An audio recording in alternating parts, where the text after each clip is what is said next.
Hello there, welcome back. Today we're going to talk about Watchmen, both the film and the TV show. It's based on a graphic novel by Alan Moore and Dave Gibbons, and Alan Moore took his name off it. He did not want any money from it. He'd been burnt out by adaptations before. His first adaptation was Legal Extraordinary Gentleman, which was a disastrous film. That would put anyone off. He was not a fan of V for Vendetta or From Hell. Those are two films I enjoy. I really like those two films, but they are flawed. They're flawed films. Like, if someone doesn't like them, I get it. You know, Watchmen was the film. One that had been developed for so long. It had been developed for 20 years since it was written in the late 80s. It was of the comic book adaptations, this was the one everyone wanted to do. One everyone wanted to crack because it was such a difficult, multi-layered story, and it was a commentary on superheroes, on the genre, on the drive that people have to become superheroes, or to be fascinated by the myth of superheroes. Because superheroes are just based on another sense of a myth that you've had the gods from Greek mythology. You have all these various heroes throughout literature and throughout myth, like verbal myth. I mean, you've had the Odyssey was a verbal thing before it was written down. You've had lots of stories, Robin Hood, things like that. It's something human beings do, is they tell stories of what could be, what is, and King Arthur myths, all these other things. So it's always been something that's in humanity. It's something that remains in humanity. It's something that we like to do, is tell stories, have myths. And superheroes is the modern version of that. It's commodified into certain genres, and it's quite repetitive. And there's only so many variations you can do with this kind of myth. Especially when you've got it as like people with superpowers rather than people who are using their strengths and natural strength to create something. It has become like taking like the hero idea and making it more about almost supernatural abilities recently, which you could say is immature, because it kind of is. Because we all see a lot of culture, especially in the kind of modern world in the richer countries, where people can have a lot of free time in their hands, and they do invest way too much in superheroes and what the rules and all the rest of it, and it's just a story, that's it. If you check YouTube, you'll see a lot of weird videos about superheroes that are really obsessive in certain rules and certain interpretations of them that it's like, who cares, really? And Watchmen was kind of commenting that before it was even a thing, before the internet was even here. It was a commenting idea of the superheroes being like this immature reaction to crime, an immature reaction to politics. They use the myth of the superheroes to show how politics manipulates everything. Any kind of popular genre, any type of myth you've got, it will manipulate it for good PR. It will take it and destroy it to make it the most cynical thing. It will take us to the edge of destruction. And you've also got these people who think they understand the fate of the world and have a responsibility for the fate of the world, even though they're just people like everyone else, and they've got these pretensions towards being gifted and being something special. They're basically pretentious to get a lot of the time. And Watchmen got that as well, as how crazy these people actually were. So it was taking the myths and showing you how the dysfunction was below it, how the political manipulation was below it, and how people just would go crazy if they were given too much power. And it's all about power and all about in a certain alternative Earth where Nixon's still in charge in 1980s. They're almost at war with Russia. We're like 10 minutes away from the doomsday clock is going pretty close to midnight, so we're pretty close to the end of the world. And within this thing, you've got these superheroes. So it became this thing of something we needed to make into an adaptation of in the minds of certain people. It had to be done. This was the perfect film to do. There was also other graphic novels like Dark Knight Returns by Frank Miller, which is also the Batman one where Batman gets old and is crazy and a bit fascist, which is good, but it's not Watchmen. Watchmen's much more depth to it. Watchmen is much more aware of the frailties and the madness. Like Dark Knight Returns is kind of caught up in the myth a little bit too much, mythologising, really, and it is very much a product of the 80s. Watchmen is much more criticism of the 80s and criticism of humanity generally. So it was so mature a story based on immature stories that it became this thing that was very difficult to adapt, because it needed the buzz of the maturity of the comic book hero, but it had a viewpoint that was completely opposite from that. So for 20 years we had attempts to adapt it. Terry Gilliam tried it and failed. Various other people, Paul Greengrass, get close pretty in the mid 2000s. Eventually Zack Snyder got the green light to make the film, and his way of doing it was to try and make it as faithful as possible and do not try and interpret it in any new way, just stick to what was there. And he made a film and it was released and it did pretty well, but it was a bit disappointing commercially. But it was like, what do you expect from this story? There's no way you could make a lot of money. But it was meant to be like an art house project. It was like a film made by a guy who had a couple of hits. So it was like, okay, this one won't make a massive amount of money, but you get this for making these other hits. So he made the film and it did well, but a lot of people had problems with it. For me, the film miscast a lot of the actors. They didn't really have a sense of the characters in them, which remained even in the New York cuts for some one or two performances. The pacing was all over the place for me. It just felt like it was start, stop, and there was no real central line. And when I saw it with a friend, he said it felt like there was a lot of stuff cut out. And it was true, because I was looking forward to it because I love Watchmen, the graphic novel. I've read it a few times, I really love it. And you just felt so much missing from it, and so much of what was important was missing. So then eventually, so I was down on the film for a long time. It was just like, why bother watching it when you've got the graphic novel? It's like, what's the point?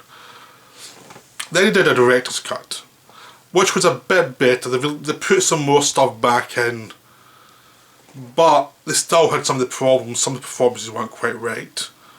And still the structure, even though you needed more information, it was still like start, stop. And the big problem the adaptations always have, this film's adaptation has, is basically the ending. The ending's very complicated, but they changed the ending in a subtle way that, because I was scared one of the ideas would look silly, and it just never worked. The replacement thing was never as good. It just felt like it was a cheap ploy to avoid embarrassment, to try something that might be just too much for them. So it always bugged me, because the ending of the book was one of the things I really liked, because it was a bit silly and it did show you how tacky the whole thing was, but how people could still believe in it even though it was tacky. That was kind of the point. And it was played up the idea of the comic book mythologising. It was kind of like taking it to the most absurd extreme.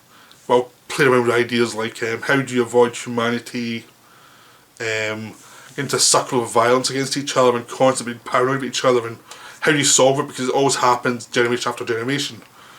Although the idea was you give them an outside enemy to focus on so they're not fighting each other.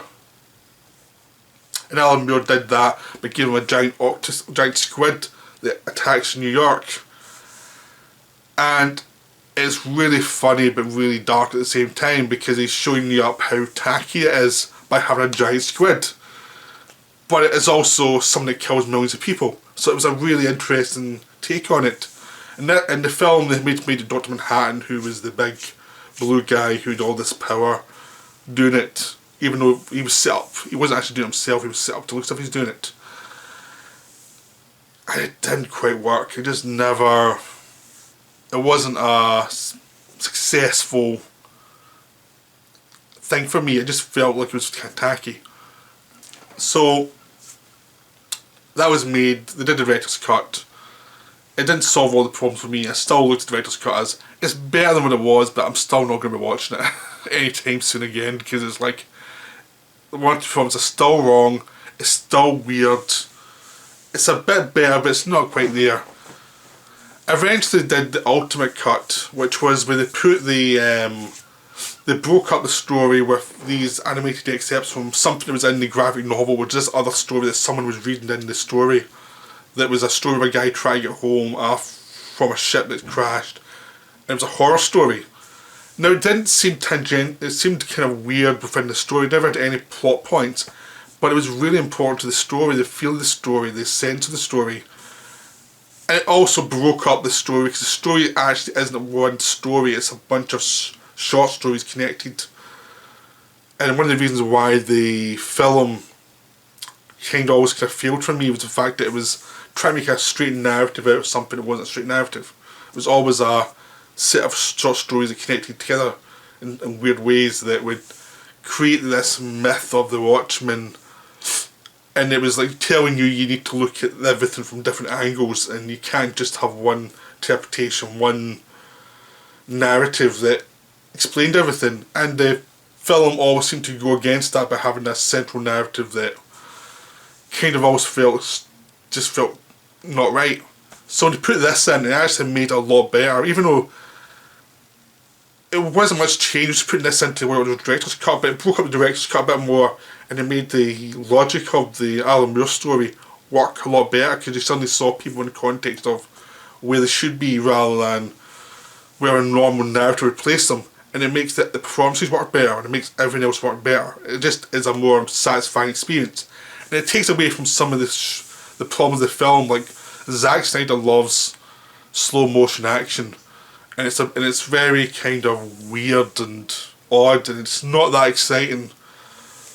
But by cutting it up, it works a lot better suddenly, because it's like it feels much more like it's almost like an absurdity within the story rather than something trying to be cool. So it kind of works now. There's still some performances that don't work. The female lead never worked in any adaptation, any of the versions of this film. She's never worked. She was miscast. It's like there's a sex scene in it that was terrible. That's way over the top. It's like a sex scene more embarrassing than anything Showgirls. It was just terrible. It's still there, and it's like, why are you still there? Because Alan Moore was really good at having simplicity. He had a very complicated structure and all these complicated ideas, but he knew that each story had to have a simplicity to it that would actually make sense on itself, and then have it intermingle with something else, and that would add a complication, which the film doesn't quite get. But by going back to the structure of the book, it works a lot better than it did before. And if I want to watch it again, I'd happily watch that ultimate cut, because it actually feels much more like Watchmen, what it should be, rather than, even though it's still got some of these flaws, like the ending, like the female lead. The other performances seem to work a lot better now, and everything does feel like little short stories cut together. I mean, there's still some bits from the graphic novel they couldn't put in. There's all these stuff at the back of each episode, which is all these like written stories you couldn't do, but it's nice we got a bit more. So it does feel closer to what it should be. So that's the film. Now we have the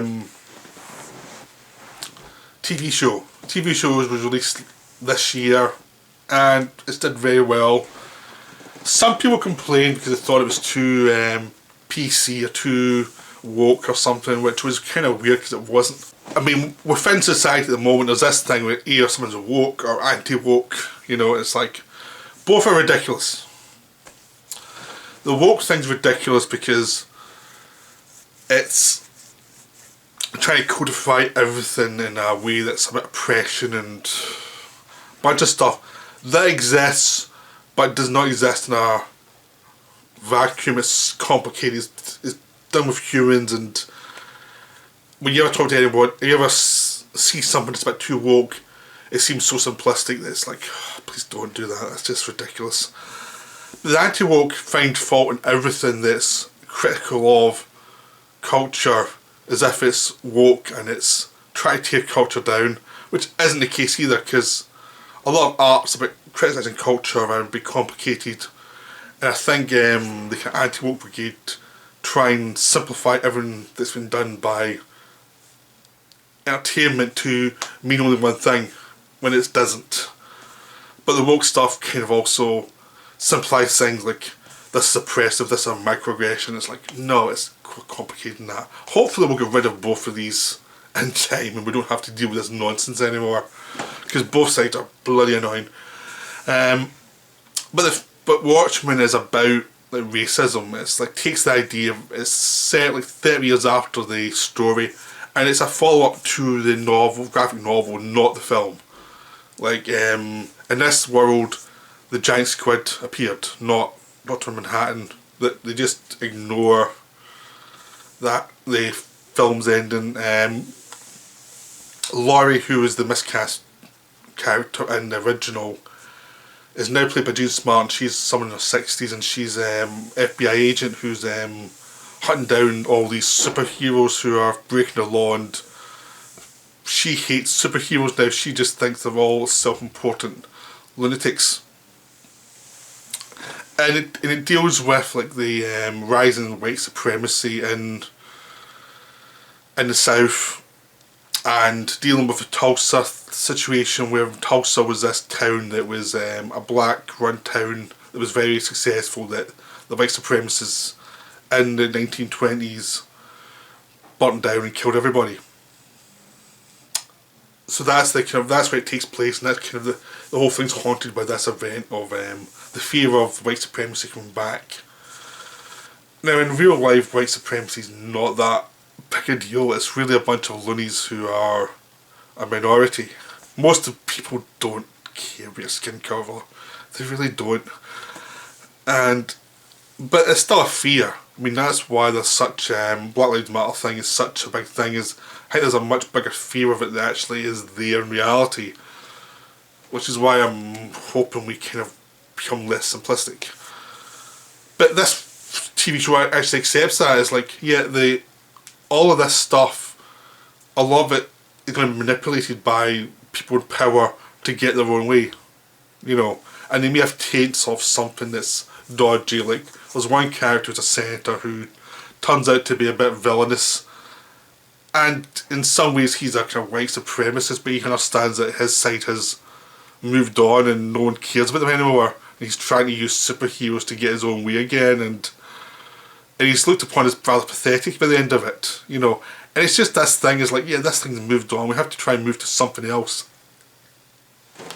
And the show's actually about complications of race. The idea is the lead character, played by Regina King, is this policewoman who, because of the problems that the police have now, is where they have to wear masks because otherwise they'll get hunted down and killed in their homes. Because that's happened in the past, and now police have to wear masks to protect themselves. There's other ones who wear Rorschach masks. The Rorschach character from the original, who was a vigilante, and they view themselves as vigilantes, and they're viewed as white supremacists. And it turns out some of them are a bit different than that. There's complications.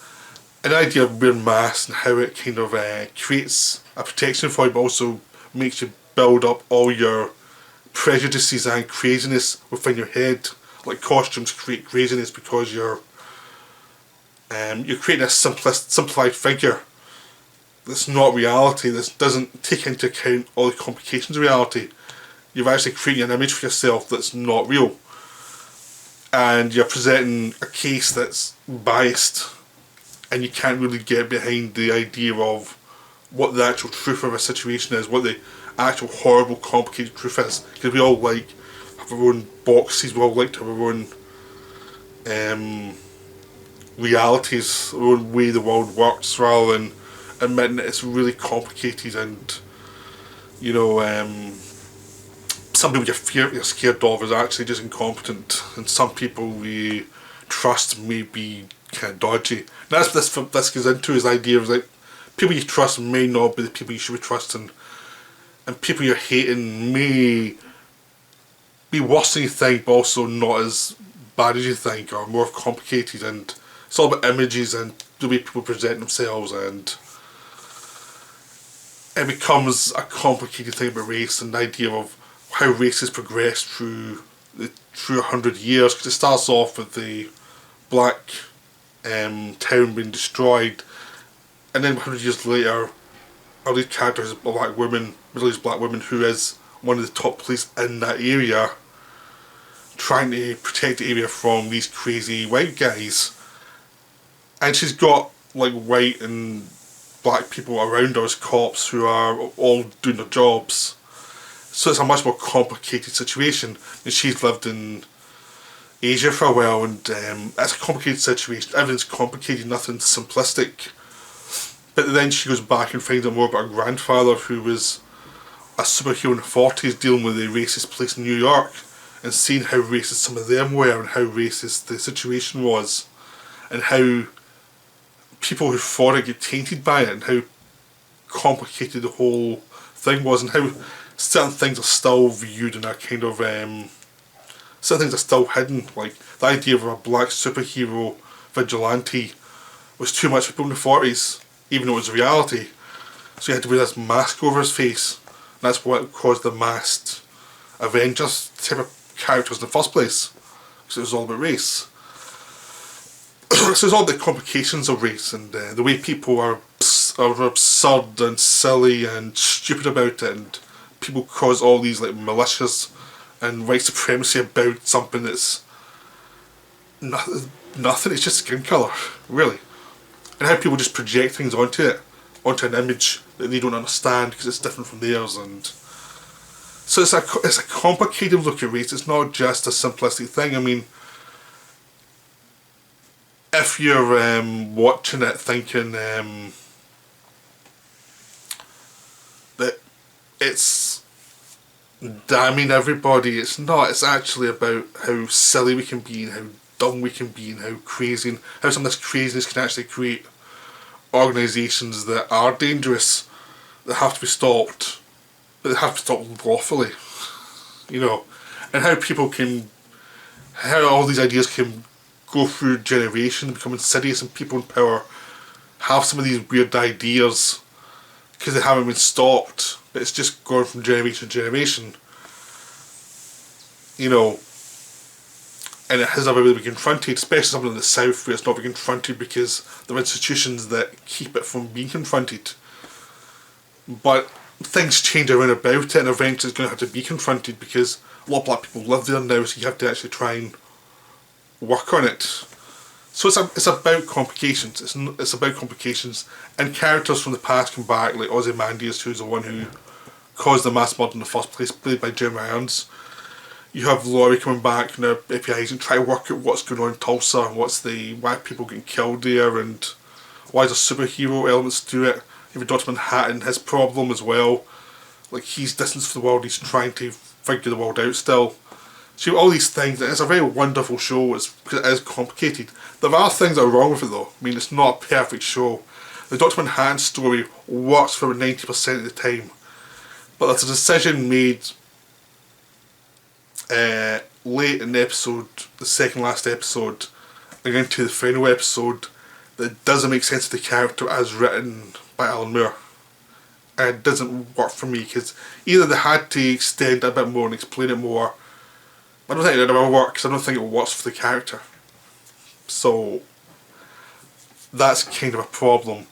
And I think I could have done with one more episode because I feel everything that happens in the last episode feels like it needed more space. Either expand that episode a bit longer or do 2 episodes, because it just felt a bit rushed, and it just felt you were suddenly having to push towards a conclusion. Like, you were building slowly and then suddenly you had to push towards a conclusion, which made a couple of decisions seem silly. And there's at one point when Dr. Manhattan gets caught, when he can teleport all over the place, and he'd just go behind the guys who are trying to catch him and stop them before they can do anything. And it's like, why did you teleport in front of them where you could get shot? It makes no sense, and it's like, what are you thinking? They'll try to suggest that he's doing it because he's a bit depressed, but it doesn't work. It's not been set up properly. It's just, nah, this doesn't work. The things like that happened in the last 2 episodes that feel like it needs to be longer. Like you need to explain more, because it just feels like stop. The end, the nice ending. There's a nice finale which I really liked, but getting there was a problem, because I think they added stuff that was mechanics of the plot didn't work. I mean, it created this ending that was kind of the idea of evolution of things, the things that are evolving, because this TV show is about evolving out of the past and evolving out of your own anger issues, your own problems, and try to evolve to make a better future for everybody, and evolving through the pain of the past. And dealing with the problems of the past, but trying to move on and not be stuck with it all the time as a society and as individuals. That's what the idea is. But it needed more time at the end, really. But I still very much enjoyed Watchmen. It's not woke, it's not anti-woke, it's a complicated story. And I wish we'd get all this nonsense out of the way and just focus on what something is, rather than having, like, try to brand them the way that the Watchmen's always been criticising the brands, because brands create images that create problems because it just simplifies everything. And the reaction to this show actually proves that. Because it's just based on imagery rather than the reality of the show.